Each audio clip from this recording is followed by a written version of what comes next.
Hi, folks. So it's been a night of some spin vane R&D. Just to recap, that's what I started out with. Um, I married myself to this because I hadn't seen anybody use one of these before, or this type anyway. And it's gone through a couple different mods. And again, although it didn't restrict the airflow very much, which was the benefit, it just really wasn't spinning the air all that well. And if you go back through the thread a little bit, you'll see that in some of the pictures there was a little bit of a spiral from this, but not really all that much. It was painful to see it go, but hey, on to better things. My first attempt tonight, I made it. I knee-jerked towards stainless steel for material, and all I had was some 8-inch sheet. So I made this guy up, and although she's got some weight to it, the design is atypical, and there's nothing special here.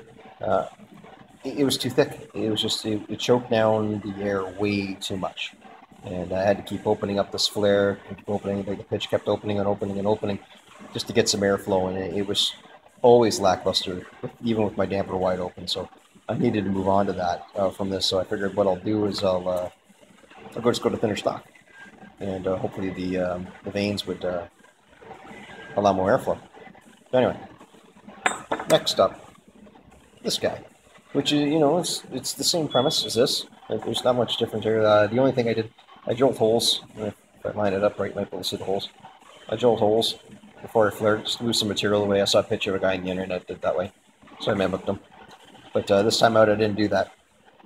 And this one, I actually I made the disc. I drilled the hole, and then I cut the vanes in a shear. And I don't know why I did that, but I thought for some reason it would be better. In reality, all it did was give me more material. So this was only marginally better than that, and it was mild steel. So there really wasn't any gain here, other than I could bend the fins easier. So from here, what I needed to do is in the center.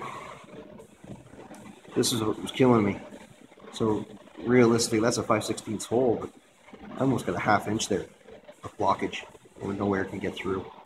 And at the beginning, where it starts to kick, it was very restrictive, so I needed to try something else. So now I took that and I tweaked it a little bit, and I ended up this. So now this is the same as that. However, obviously, I drilled a bunch of holes in it. Idea is to reduce the restriction as best I can, and that little ring there of small holes, I don't know how much air actually gets through there, but that's better than the complete blockages that these two were. So there's that ring there, and then I tried to get another, that's a 1/4 inch hole. I tried to, open it up as best I can. So I could still tweak this a little bit more if I wanted to. I haven't bothered. That slips over the drip line. It sits inside my burner. And I keep it back. Right now I've got it back maybe a couple inches, not quite. Some guys write it right up front, some guys put it back a little bit, what have you. I guess the trick is I don't want the oil just getting caught up in the burner.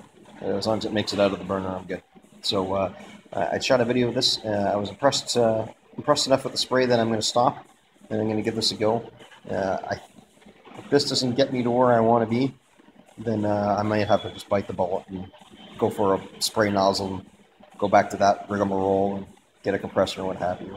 The goal is cast iron. If I don't get there with this, then I'm moving on to bigger and better things. So that's about 3 hours worth of work there. Hopefully this will pan out. And next thing you'll see is going to be in a demo burn. Talk to you soon.